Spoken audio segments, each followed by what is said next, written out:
Alhamdulillah Rabbil Alamin. Allahumma salli wa sallim ala Sayyidina Muhammad wa ala ali Sayyidina Muhammad, amma ba'du. Alhamdulillah, bersyukur pada Allah Subhanahu wa taala, bersolawat pada baginda Nabi Muhammad sallallahu alaihi wasallam. Mudah-mudahan diri kita semuanya selalu dilindungi oleh Allah Subhanahu wa taala dan dikasih kemudahan untuk selalu berbuat taat kepada Allah Subhanahu wa taala, diistiqomahkan dalam kebaikan dengan mengikuti jejak langkah baginda Nabi Muhammad sallallahu alaihi wasallam yang digambarkan oleh para ulama salafus saleh insyaallah. Sahabatku yang kucintai karena Allah Subhanahu wa taala, insyaallah pada sore hari ini di tempat yang mulia ini Majelis Al-Hubaba ingin mengadakan kajian tentang fikih, kajian peraturan kehidupan yang sangat harus kita lakukan di dalam sehari-hari.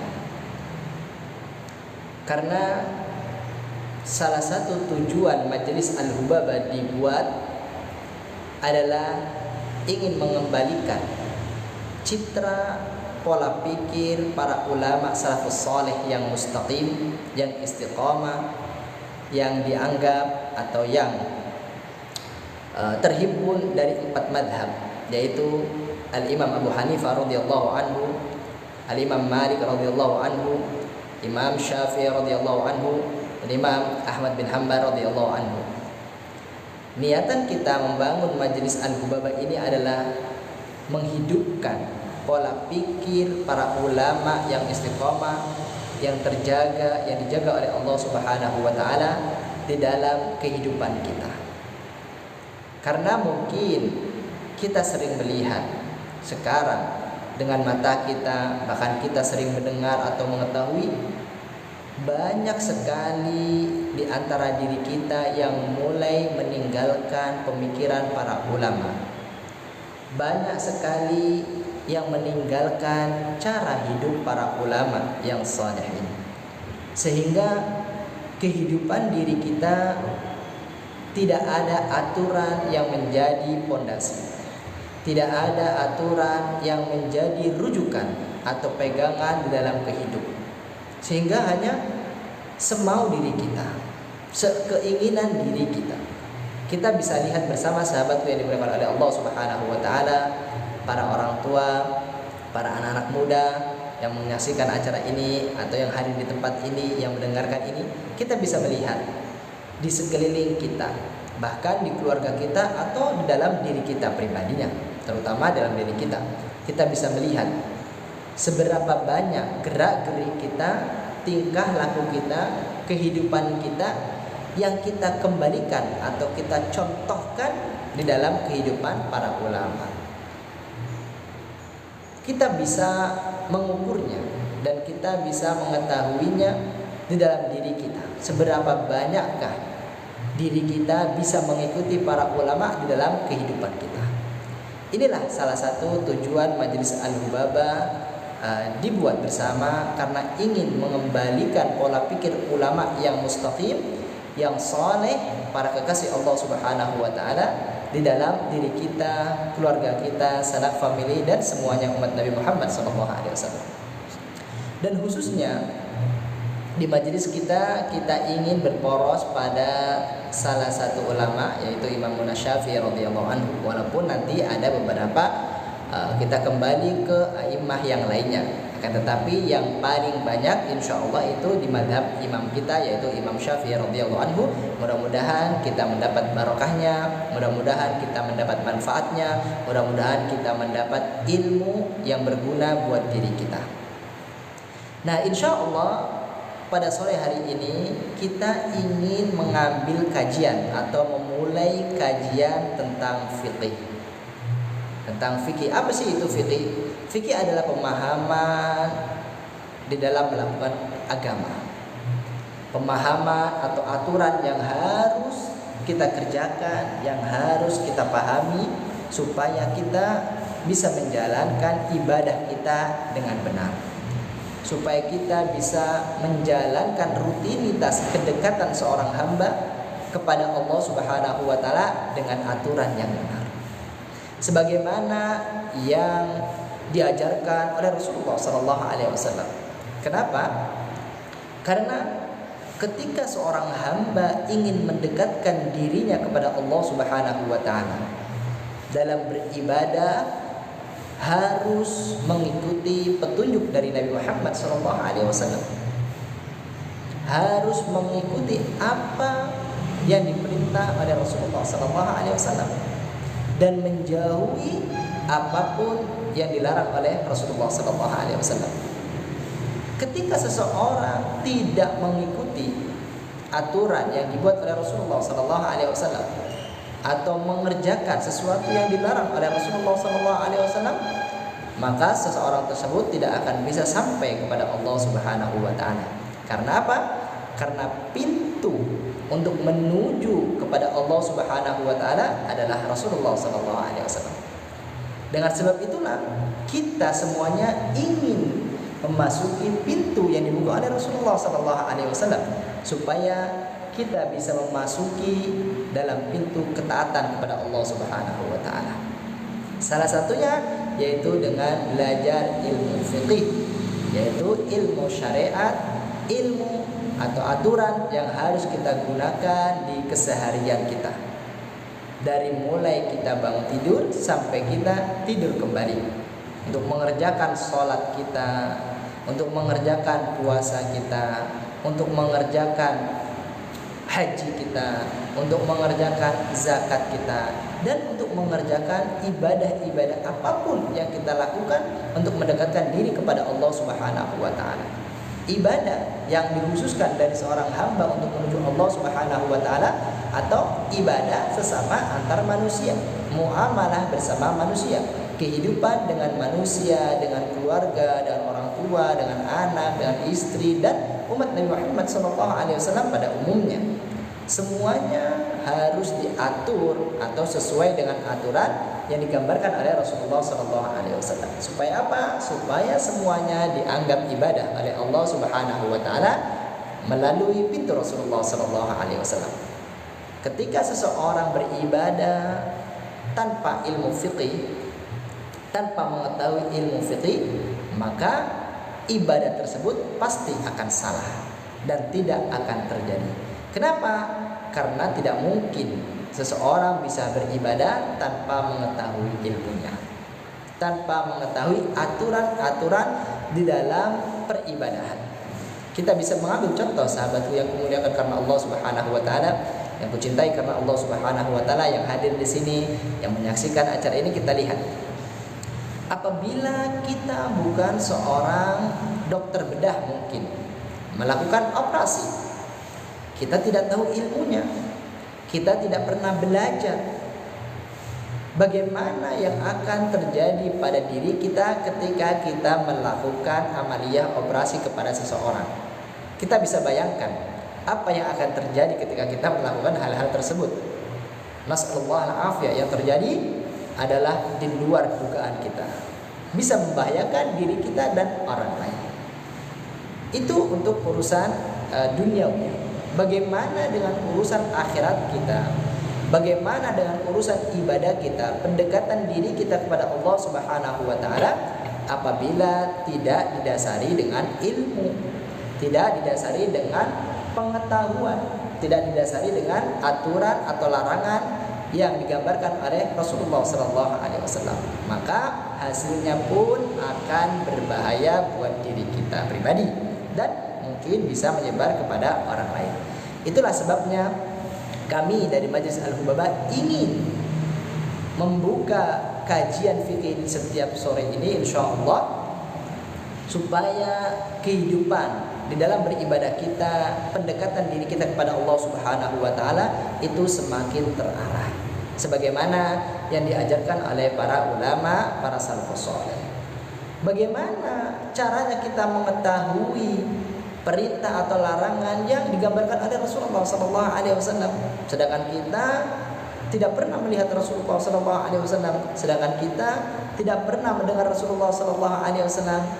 Betul, memang kita tidak pernah melihat Rasulullah SAW, memang kita tidak pernah mendengar Rasulullah SAW, akan tetapi ada pewaris-pewaris Rasulullah sallallahu alaihi wasallam. Ada yang meneruskan cara berdakwah Rasulullah sallallahu alaihi wasallam, yaitu para ulama, para salafus saleh. Yang dimulai dari para sahabat radhiyallahu anhu, para sahabatnya Rasulullah sallallahu alaihi wasallam, dilanjutkan lagi kepada tabi'in, tabi'in hingga kepada diri kita. Sehingga seakan-akan kita bisa melihat cara ibadah Rasulullah sallallahu alaihi wasallam. Kita bisa mengetahui apa yang diperintah oleh Rasulullah sallallahu alaihi wasallam dan apa yang dilarang oleh Rasulullah sallallahu alaihi wasallam. Sehingga kita semuanya bisa melakukan, bisa mengamalkan pendekatan diri kita kepada Allah Subhanahu wa taala sebagaimana yang Rasulullah sallallahu alaihi wasallam ajarkan. Yaitu apa? Mengikuti para ulama salih yang istiqamah. Ingat, mengikuti para ulama salafus salih yang istiqamah. Mereka lah para penerus perjuangan baginda Nabi Muhammad sallallahu alaihi wasallam. Mereka lah para pejuang-pejuang yang menebarkan dakwah sebagaimana yang Rasulullah sallallahu alaihi wasallam ajarkan kepada diri kita. Sehingga ketika kita Masya Allah, syukuran, repot-repot ya Ustaz. Ketika Masya Allah ya, ada Ustaz Rasyidin, Masya Allah. Ketika kita bisa mengikuti para ulama, mencontoh para ulama salafus saleh yang istiqamah, maka kita mengikuti Rasulullah sallallahu alaihi wasallam. Kita pun menjalankan apa yang diperintah oleh Rasulullah sallallahu alaihi wasallam dan meninggalkan apapun yang dilarang oleh Rasulullah sallallahu alaihi wasallam. Disitulah keinginan Majelis Al-Hubabah mengembalikan diri kita kepada pola pikir para ulama yang merujuk atau yang kembali kepada jalan yang diajarkan oleh Rasulullah sallallahu alaihi wasallam. Mudah-mudahan diri kita, keluarga kita, sanak famili kita, anak-anak kita, orang tua kita, guru-guru kita, umat baginda Muhammad sallallahu alaihi wasallam bisa berkumpul bersama para ulama, para salafus saleh insyaallah. Sahabatku yang kucintai karena Allah Subhanahu wa taala yang hadir di tempat ini atau yang menyaksikan acara ini, dengan sebab itulah salah satunya kita belajar fiqih untuk melihat diri kita atau mengatur diri kita mendekatkan diri kepada Allah Subhanahu wa taala. Nah, pelajaran kajian fikih yang akan kita bahas di majelis kita ini adalah pelajaran fikih untuk para pemula atau untuk para seseorang hamba yang ingin belajar mengikuti aturan-aturan yang telah dirangkum oleh para ulama supaya gampang untuk memahami, supaya gampang untuk menjalani, supaya gampang untuk mengikuti sebagaimana yang diajarkan oleh Rasulullah sallallahu alaihi wasallam. Ulama merangkum kajian fikih, mengumpulkan kalam-kalam fikih adalah mengambil intisari dari ilmu-ilmu yang disampaikan oleh Rasulullah sallallahu alaihi wasallam. Jadi jangan sampai ada pemikiran, kenapa kita harus mengikuti ulama ini? Kenapa kita harus mengikuti ulama itu? Bukankah kita bisa langsung mengikuti Rasulullah sallallahu alaihi wasallam? Bukankah kita bisa langsung kembali kepada Rasulullah sallallahu alaihi wasallam? Ketahuilah, semuanya memang kembali kepada Rasulullah sallallahu alaihi wasallam. Semuanya mengikuti aturan yang digambarkan oleh Rasulullah sallallahu alaihi wasallam. Akan tetapi aturan yang dikumpulkan atau ditampakkan oleh para ulama salafus saleh. Supaya apa? Supaya aturan tersebut itu aturan yang benar-benar ada sampai kepada Rasulullah sallallahu alaihi wasallam. Sehingga aturan-aturan tadi itu memang benar-benar asli dan tidak ada kesalahan ketika kita melakukan ibadah kepada Allah Subhanahu wa taala. Itulah yang ditampakkan oleh para ulama. Para ulama meneliti, mencari dan membahas apa ilmu-ilmu yang telah disampaikan oleh Rasulullah SAW, mengumpulkan dari semua penjuru, dari semua kalam-kalam orang yang diketemui, maka terkumpullah ilmu fiqih, terkumpullah ulama-ulama fuqaha yang telah merangkum amaliyah ibadah hingga sampai saat ini. Sangat banyak sekali ulama fikih yang mengumpulkan ilmu tentang fikih, mengumpulkan ilmu tentang pendekatan diri kepada Allah Subhanahu wa taala sesuai dengan aturan syariat yang digambarkan oleh Rasulullah sallallahu alaihi wasallam. Akan tetapi subhanallah, Allah Subhanahu wa taala salah satu hikmah yaitu sampai sekarang yang terkumpul hanya 4 ulama madhab saja, yaitu Imam Abu Hanifah, Imam Malik, Imam Syafi'i, dan Imam Ahmad bin Hanbal radhiyallahu anhu. Yang hingga pada saat hari ini semua poros keilmuan fikih, semua aturan-aturan fikih itu kembali kepada mereka. Apakah boleh kembali kepada orang lain selain mereka? Boleh saja, ke siapapun boleh. Akan tetapi tidak diketahui benar atau tidaknya, asli atau tidaknya. Kecuali mereka sudah terkumpul, bahkan ulama dunia, manusia sedunia itu sudah sepakat bahwasanya mereka dan ilmu-ilmu mereka 4 mazhab sudah terbukti benarnya menurut penelitian-penelitian dan pencermatan ilmu di dalam pengumuman ilmu fikih. Makanya kita semuanya harus kembali ke 4 madhab supaya kita menjalankan ibadah dengan sesuai aturan yang digambarkan oleh Nabi Muhammad SAW. Salah satunya yaitu mengikuti Imam Syafi'i radhiyallahu anhu yang akan kita kaji di kajian ini, yang akan kita bahas menurut madhab Imam Syafi'i radhiyallahu anhu.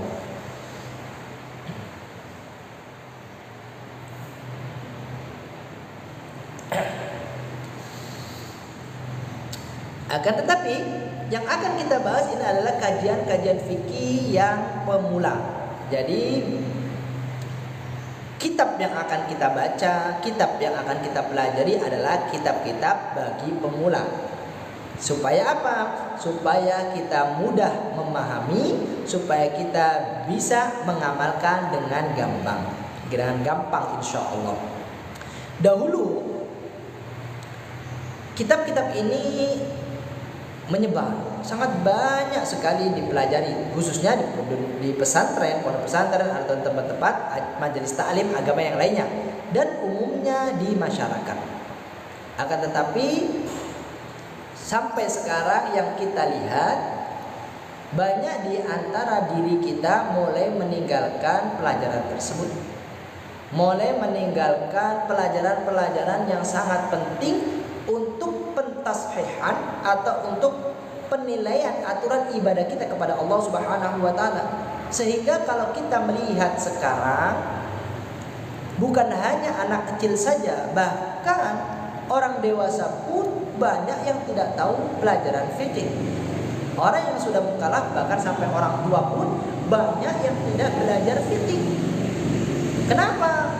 Karena sudah mulai melupakan, karena banyak mulai meninggalkan, sehingga lambat laun mulai hilanglah ajaran-ajaran yang diajarkan oleh para ulama salafus saleh. Itu sangat bisa membahayakan buat diri kita. Seperti yang pertama kita bahas, ketika kita meninggalkan aturan-aturan yang dirangkum oleh para ulama, maka ibadah kita tidak akan sampai kepada Allah Subhanahu wa taala. Ibadah kita akan rusak, ibadah kita akan binasa, sehingga kita harus kembali lagi kepada kalam para ulama, para salafus saleh di dalam menjalankan ibadah kita, khususnya yaitu fikih. Nah, di majelis ini insya Allah kita akan membahas kajian fikih untuk para pemula. Jadi siapapun bisa belajar bersama, bisa mengikuti bersama, memahami bersama, dan insya Allah mudah-mudahan bisa mengamalkannya dan bisa mendakwahkannya. Di dalam aturan kitab fikih itu biasanya ada yang dinamakan kitab yang kecil, latif, yaitu untuk para pemula, atau biasanya di dalam pesantren itu disebut dengan matan, kitab matan. Nah, itu adalah kitab kecil yang berisi yang berisi poros-poros atau pondasi-pondasi aturan yang wajib harus kita ketahui dan kita amalkan di dalam ibadah kita. Itu adalah perkara-perkara yang wajib. Maka ketika kita akan melakukan ibadah, kita harus betul-betul paham dengan pondasi ilmu aturan yang ada atau aturan yang telah digambarkan oleh Rasulullah SAW. Yaitu adalah dengan belajar kitab matan fikih untuk pemula.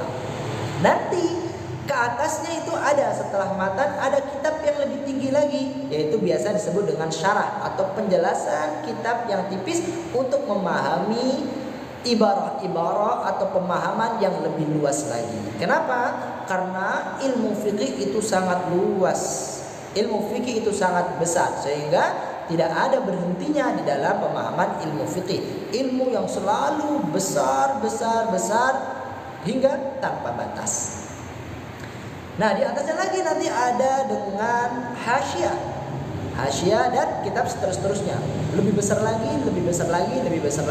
Penjelasannya pun semakin banyak. Mudah-mudahan kita semuanya bisa memahami fikih, bisa mengamalkan fikih dan bisa mendakwakan fikih sebagaimana para ulama salafus saleh mendakwakan ilmu fikih. Buat kehidupan kita pribadi, kita pun ketika mau beribadah harus sesuai dengan fikih, harus sesuai dengan aturan yang benar-benar aman untuk mendekatkan diri kita kepada Allah Subhanahu wa taala. Kita akan membahas beberapa matan kitab fikih, kitab bagi pemula untuk memahami ilmu dasar-dasar di dalam ibadah kita.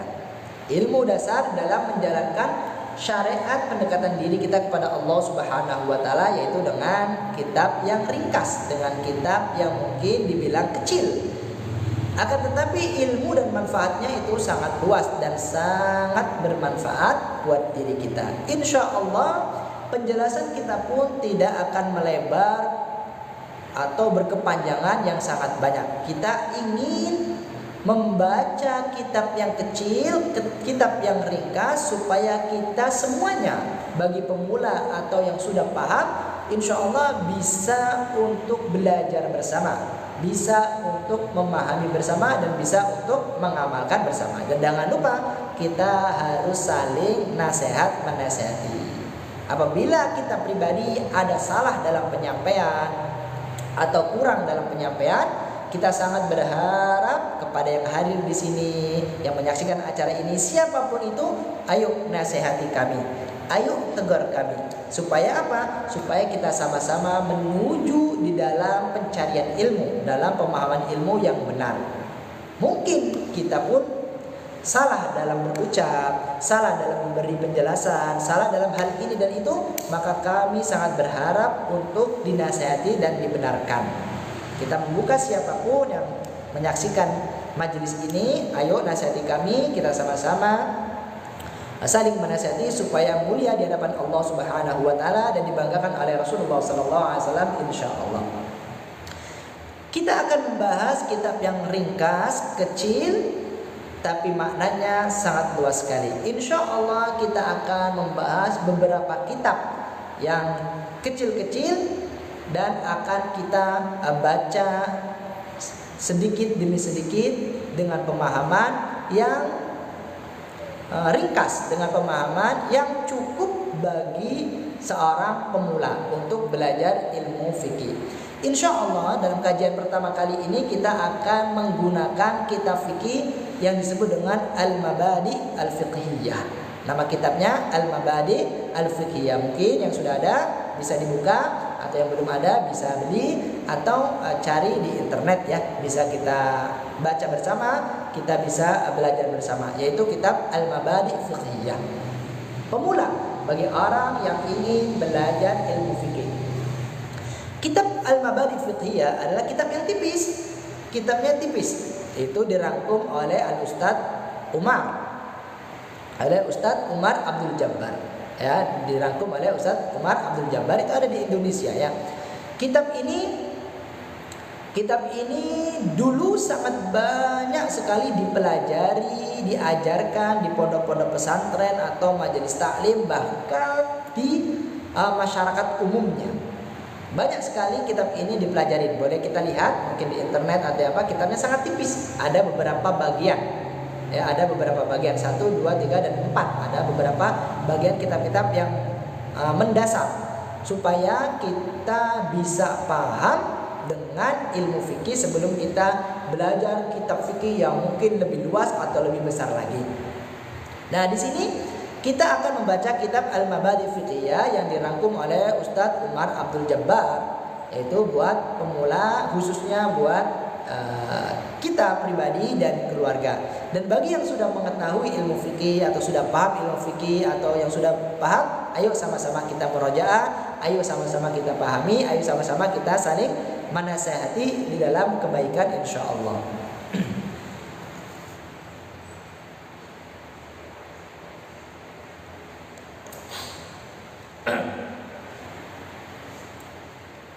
Kita akan sedikit membaca awal kitab dari Ustadz Umar Abdul Jabbar. Bisa diperhatikan bersama-sama insyaallah. Mudah-mudahan dengan kitab yang kita pelajari, kita semuanya bisa menyempurnakan keilmuan kita, bisa memperbaiki keilmuan kita ketika kita beribadah kepada Allah Subhanahu wa taala, khususnya bagi para pemula. Dan bagi kita sebagai orang tua, apabila kita sudah paham ilmu fikih, bersyukurlah kepada Allah Subhanahu wa taala dan ajarkan kepada keluarga kita. Tapi apabila kita belum, mungkin karena kita sibuk atau kita capek atau dengan urusan-urusan apapun, ayo sama-sama kita belajar bersama, ayo sama-sama kita memahami bersama, ayo sama-sama kita mengamalkan bersama. Dan ingatkan keluarganya, ingatkan sanak familinya supaya bisa belajar ilmu agama, supaya bisa memahami ilmu agama dengan baik dan benar. Kenapa? Karena itu adalah penyelamat kita di dunia sampai akhirat. Ketika kita tidak memahami ilmu fikih, tidak belajar ilmu fikih, maka kehancuran yang akan kita dapat, kebinasaan yang akan kita rasa di hadapan Allah Subhanahu wa taala. Bismillahirrahmanirrahim. Qala al-musannif rahimahullah wa nafa'na bihi wa bi'ulumihi fid dharain amin. Mudah-mudahan kita mendapat ilmu yang barokah, mudah-mudahan kita mendapat ilmu yang manfaat, ilmu yang menyebabkan diri kita bisa semakin dekat dengan Allah Subhanahu wa taala, masuk dalam cinta Allah Subhanahu wa taala dengan mengikuti jejak langkah baginda Nabi Muhammad sallallahu alaihi wasallam. Al-Mabadi Fiqhiyah ala madhab Imam Syafi'i radhiyallahu anhu bi kalamil Ustadz Umar Abdul Jabbar. Dalam kitab yang ringkas ini, ilmu keilmuan yang akan kita bahas adalah kembali kepada ilmu Imamuna Syafi'i radhiyallahu anhu. Jadi kitab yang akan kita bahas itu semua kembalinya dengan ilmu yang diajarkan, yang dikumpulkan, yang dirangkum oleh Imam Syafi'i radhiyallahu anhu. Jadi semuanya bersanad, nyambung, bersilsilah kepada Imam Syafi'i radhiyallahu anhu sebagai panutan kita, imam kita, dan semuanya akan kembali kepada Rasulullah sallallahu alaihi wasallam. Nah, kita mengikuti Imam Syafi'i untuk mengikuti Rasulullah sallallahu alaihi wasallam. Jadi ingat, semua yang belajar fikih imam madhab arba'ah atau imam yang 4 itu adalah hakikatnya kembali kepada Rasulullah sallallahu alaihi wasallam, mengikuti Rasulullah sallallahu alaihi wasallam dan meninggalkan apapun yang dilarang oleh Rasulullah sallallahu alaihi wasallam menurut yang dipahami oleh para ulama, yang telah dirangkum oleh para ulama dan dijaga oleh para ulama, bukan menurut pemahaman kita pribadi. Takutnya kalau kita mengikuti Rasulullah sallallahu alaihi wasallam, kita mengambil ilmu kalam Rasulullah sallallahu alaihi wasallam, akan tetapi dengan akal pikiran kita sendiri, takut kita salah memahami atau salah mengambil makna yang di kalam oleh Rasulullah sallallahu alaihi wasallam, sehingga bisa berbahaya bagi diri kita. Lebih aman kita kembali kepada para ulama salafus saleh. Sehingga para ulama sebenarnya sepakat ketika seseorang kembali kepada imam yang 4, maka dia kategori ahlu sunnah wal jamaah, orang yang selamat. Tapi ketika keluar dari 4 madhab atau cari pemikiran yang lain atau berpikir dengan diri sendiri, itu biasanya adalah orang-orang yang terpeleset atau salah di dalam pemikirannya, sehingga bisa membahayakan diri sendiri dan orang lain nantinya. Mudah-mudahan kita semuanya dijaga oleh Allah Subhanahu wa taala dengan mengikuti para ulama, para salafus saleh, khususnya Imam Syafi'i radhiyallahu anhu, untuk mengikuti jejak langkah baginda Muhammad sallallahu alaihi wasallam insyaallah. Bismillahirrahmanirrahim. Dengan menyebut nama Allah Subhanahu wa taala, semua amalia, semua pekerjaan, semua gerak-gerik para ulama mengajarkan kepada diri kita untuk mendahulukan dengan mengucap lafaz Bismillahirrahmanirrahim. Apapun yang akan kita kerjakan, pekerjaan-pekerjaan yang mulia, pekerjaan-pekerjaan yang istimewa, pekerjaan-pekerjaan yang baik menurut syariat, maka kita harus mendahului dengan ucapan Bismillahirrahmanirrahim. Supaya apa? Para ulama menjelaskan dari kalam Rasulullah SAW, ketika seseorang melakukan pekerjaan atau memulai pekerjaan tanpa didahului oleh lafaz yang mulia yaitu Bismillahirrahmanirrahim, maka pekerjaan tersebut kurang barokah, kurang bermanfaat. Sehingga para ulama sepakat, apapun pekerjaan kita, apapun amalia kita, sekiranya pekerjaan itu baik dan bagus menurut pandangan syariat, maka sangat dianjurkan sekali dengan memulai lafaz Bismillahirrahmanirrahim. Inilah yang digambarkan oleh Ustadz Umar Abdul Jabbar. Mudah-mudahan kita mendapat keberkahan dari beliau. Alhamdulillahilladzi hadana li hada wa ma kunna linahtadiya laula an hadana Allah. Begitu pula beliau bertahmid kepada Allah Subhanahu wa taala, bersyukur kepada Allah Subhanahu wa taala dengan memulainya dengan lafaz alhamdulillah. Sama. Lafaz bismillah, lafaz alhamdulillah adalah pendahuluan setiap pekerjaan supaya lebih barokah, supaya lebih bermanfaat buat diri sendiri dan halayak ramai pada umumnya. Beliau menasihat kepada diri kita, alhamdulillahilladzi hadana li hada wa ma kunna linahtadiya laula an hadana Allah. Kata beliau, kita semuanya bersyukur kepada Allah Subhanahu wa taala, berterima kasih kepada Allah Subhanahu wa taala yang telah memberi hidayah taufik kepada diri kita, menyebabkan diri kita sadar akan kehambaan seorang hamba kepada Sang Pencipta, kepada Allah Subhanahu wa taala. Kenapa? Karena kalau kita semuanya yang hadir di sini, siapapun itu, kalau kita tidak dikasih hidayah oleh Allah, tidak dikasih taufik oleh Allah, mungkin kita tidak akan mau belajar.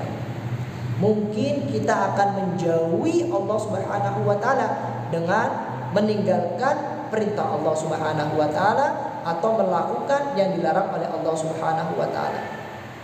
Semuanya adalah taufik hidayah dari Allah Subhanahu wa taala. Pemberian anugerah yang sangat mulia dari Allah Subhanahu wa taala kepada hambanya yang dicintai. Makanya alhamdulillah sahabatku yang kucintai karena Allah Subhanahu wa taala, yang hadir di tempat ini, yang menyaksikan acara ini, kita bersyukur pada Allah. Ya Allah, alhamdulillah kita semuanya dikasih rahmat hidayah oleh Allah Subhanahu wa taala sehingga kita bisa belajar bersama, bisa memahami ilmu syariat bersama untuk mengamalkan, mensyiarkan, menggaungkan perintah Rasulullah SAW. Insya Allah mudah-mudahan kita berharap ilmu yang kita pelajari ilmu yang barokah buat diri kita pribadi dan semuanya insya Allah. Kalau kita tidak mendapat hidayah dari Allah Subhanahu wa taala, mungkin kita akan susah untuk belajar, akan malas untuk belajar. Walaupun kita mempunyai kesempatan yang banyak, walaupun kita bisa belajar dimanapun, kapanpun, akan tetapi ketika kita tidak dikasih kesempatan hidayah taufik dari Allah, maka akan berat sekali buat diri kita. Apapun itu, amal ibadah apapun itu, ketika seseorang tidak diberi hidayah, pasti akan berat sekali untuk melakukannya, akan susah sekali untuk melakukannya, bahkan tidak mampu untuk melaksanakannya. Banyak dan bisa dikoreksi kepada diri kita. Coba kita koreksi diri kita bersama, insya Allah. Kita koreksi bersama diri kita, kira-kira ibadah apa yang tidak kita lakukan, atau ibadah apa yang kita suka lupakan, atau bahkan ibadah-ibadah yang sangat gampang sekali kita pun berat untuk melakukannya. Coba kita koreksi diri kita bersama. Mungkin ketika salah satu ibadah yang susah kita lakukan, yang susah kita kerjakan, itu diri kita tidak mendapat hidayah taufik dari Allah Subhanahu wa taala, sehingga kita tidak akan bisa menjalankan ibadah tersebut. Bahkan sangat berat melakukan ibadah tersebut, walaupun waktu, tempat dan apapun semuanya bisa mungkin, tetapi kita tidak akan bisa melakukannya ketika kita tidak mendapat hidayah dan taufik dari Allah Subhanahu wa taala. Ada salah satu imam berkata, salafus saleh, ketika ditanya, kenapa saya kok susah sekali untuk bangun malam, untuk beribadah kepada Allah Subhanahu wa taala, untuk bermunajat kepada Allah Subhanahu wa taala, walaupun sebentar. Seorang imam ditanya seperti itu oleh muridnya. Kemudian imam tersebut menjelaskan, ketahuilah kenapa atau salah satu sebab kita tidak bisa bangun malam, atau kita bangun dan tidak bisa melakukan ibadah adalah salah satunya karena perbuatan dosa kita, karena perbuatan kesalahan kita yang belum kita istighfar atau belum kita taubat dan kembali kepada Allah Subhanahu wa taala.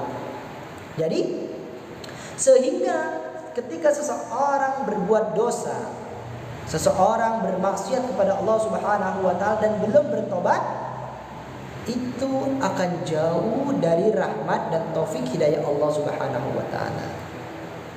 Ketika jauh dari hidayah Allah, maka pekerjaan amalia baik akan sangat susah dikerjakan dan bahkan bisa ditinggalkan, walaupun kita melihat waktu dan kesempatan itu ada peluangnya, tapi kita tidak akan bisa mengerjakannya.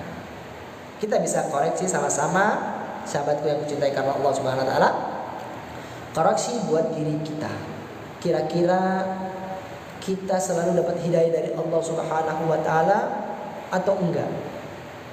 Kira-kira kita selalu mendapat taufik perlindungan dari Allah atau enggak?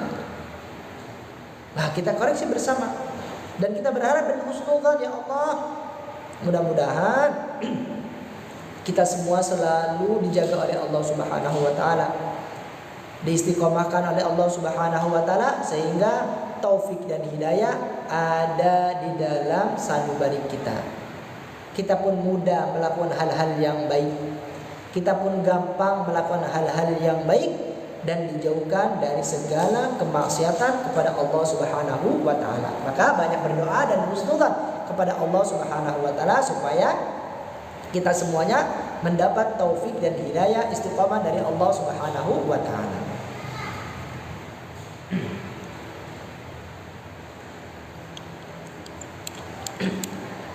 Wassalatu wassalamu ala sayyidina Muhammadin nuril hidayah wa ala alihi wa sahbihi nujumir rasyad.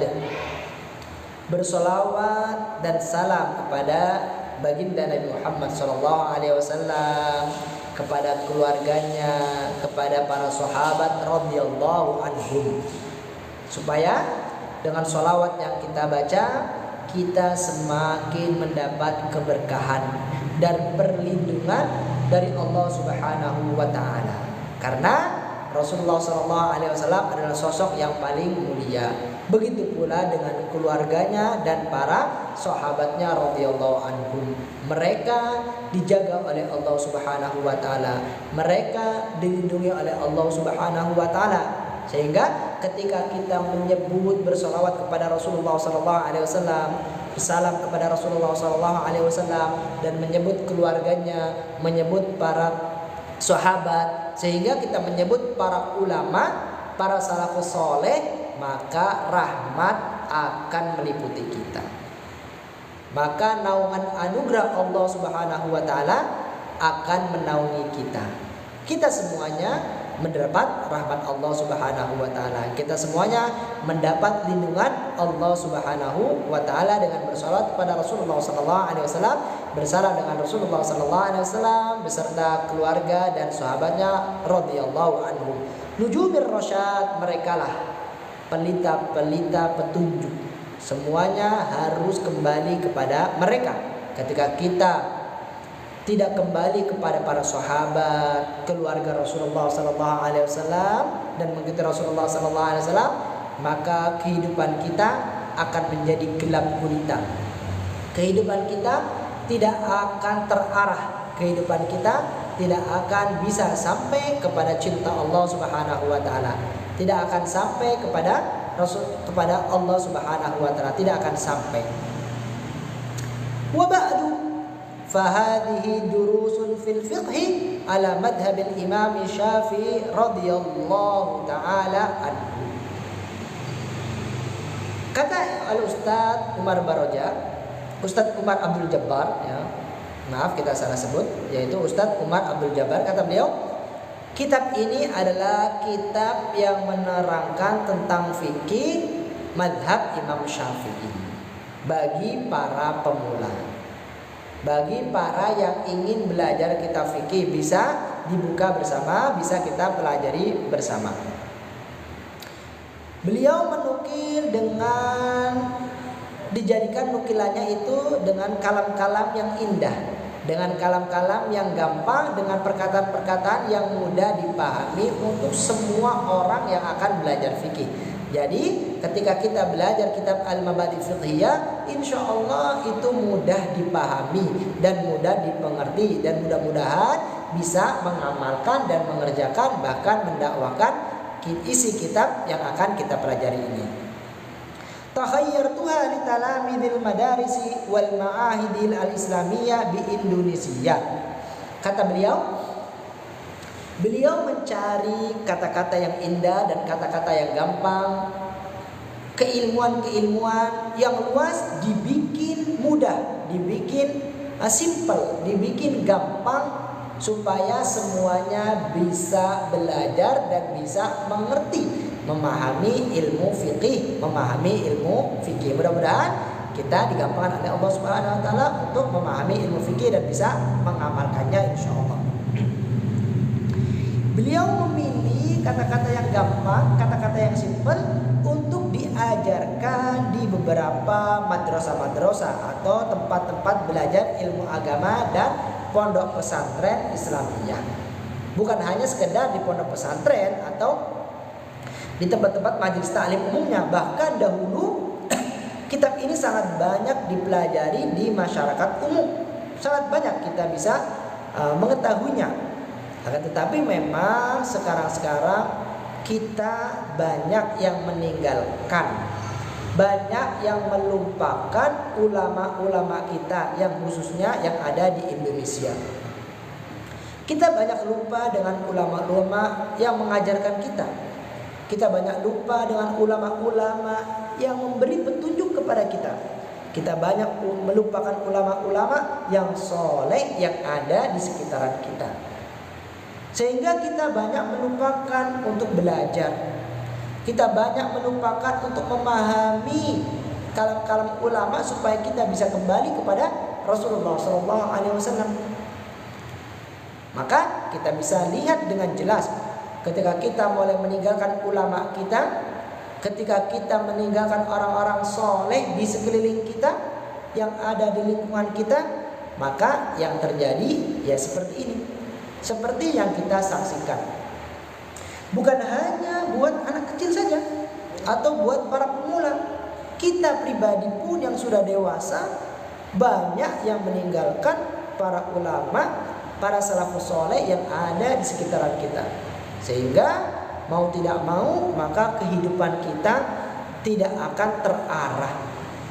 Kehidupan kita akan menjadi bebas sesuka hati kita. Nah, ini bisa membahayakan diri kita pribadi. Mudah-mudahan kita semuanya bisa kembali kepada pola pikir para ulama, para salafus saleh, mengikuti jejak langkah mereka di dalam menjalankan kehidupan kita insyaallah. Di Indonesia, kata beliau, kitab ini khusus buat orang-orang Indonesia, tadinya dibikin buat orang-orang Indonesia, kita semuanya, supaya kita bisa memahami kembali aturan-aturan fikih hingga kepada Rasulullah SAW. Waja'altuha fi arba'ati ajza mura'iyan fiha gharaizan nabita al-Indonesia wa muyulahum wa atwaru uqulihim. Kata beliau mencetak kitab ini, merangkum kitab ini menjadi 4 bagian. Dan dari 4 bagian ini adalah kitab-kitab yang dirangkum yang sangat cocok dan sesuai dengan kebutuhan kita yang ada di Indonesia, khususnya bagi kita yang mengikuti mazhab Imam Syafi'i radhiyallahu anhu.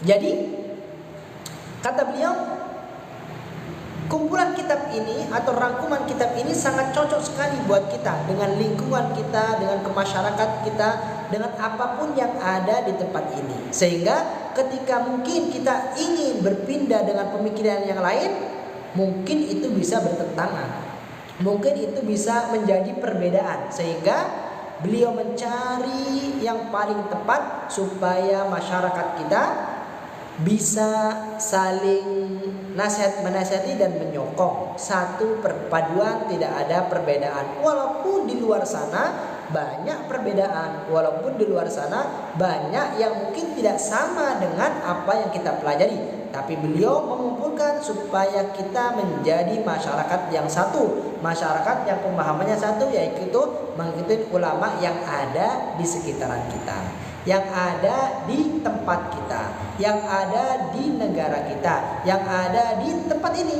Supaya apa? Supaya kita tidak terpecah belah dalam memahami ilmu agama. Semuanya menjadi satu padu, menjadi satu kerukunan memahami ilmu agama yang sama.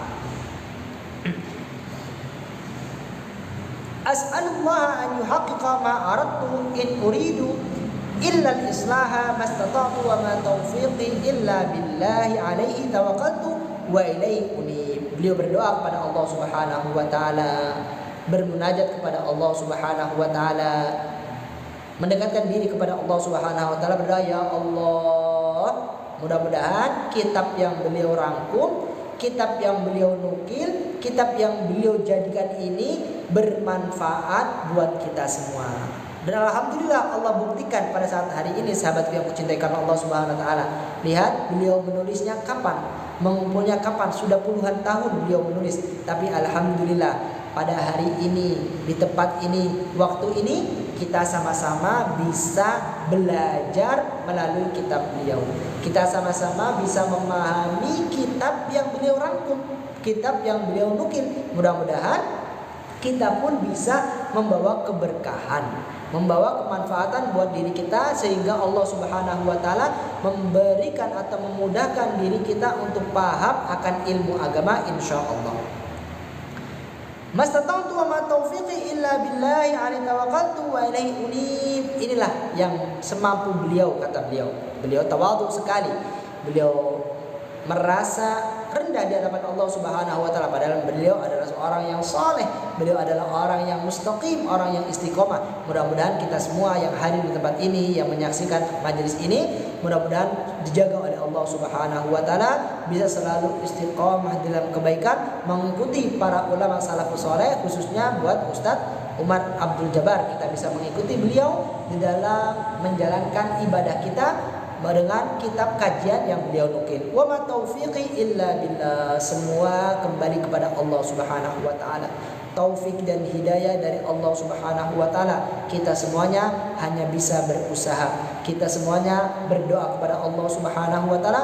Semuanya qada dan takdir dari Allah Subhanahu wa taala. Tapi ingat, ketika kita sudah berusaha dan berdoa, husnudzanlah, insya Allah Allah Subhanahu wa taala akan memberikan kepada diri kita hal yang terbaik, hal yang termanfaat dan hal yang terbarokah insya Allah. Tawakkaltu ilaihi wa ilaihi unib.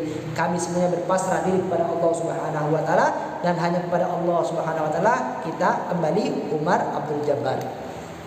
Faslun mal Islam. Nah, insya Allah di kajian yang akan datang kita akan mulai memasuki pelajaran kitab Mabani Fiqhiyah dari awal. Tadi ini adalah muqaddimah dari Umar Abdul Jabbar, muqaddimah buat pembukaan majelis yang baru ini, majelis fiqih. Mudah-mudahan kita semuanya yang hadir di tempat ini, yang menyaksikan ini, bisa memahami fikih dengan benar, bisa mengamalkan fikih dengan benar sebagaimana para ulama salafus saleh mengajarkan fikih, sehingga amal ibadah kita sesuai dengan aturan.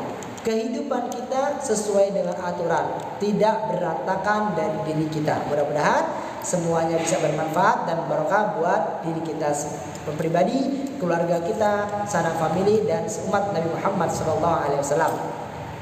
Mungkin kita tutup kajian kita dengan kafaratul majlis. Subhanakallahumma wa bihamdika asyhadu an la ilaha illa anta astaghfiruka wa atubu ilaik. Walhamdulillahirabbil alamin. Assalamualaikum warahmatullahi wabarakatuh. Jangan lupa saksikan selalu bersama kami Majelis Al-Hubaba dalam kajian fikih santai ya, setiap sore insyaallah 3 kali dalam 1 pekan. Mudah-mudahan Allah gampangkan, mudah-mudahan Allah lancarkan dengan keistiqomahan, mengharap ridha Allah Subhanahu wa taala. Assalamualaikum warahmatullahi wabarakatuh.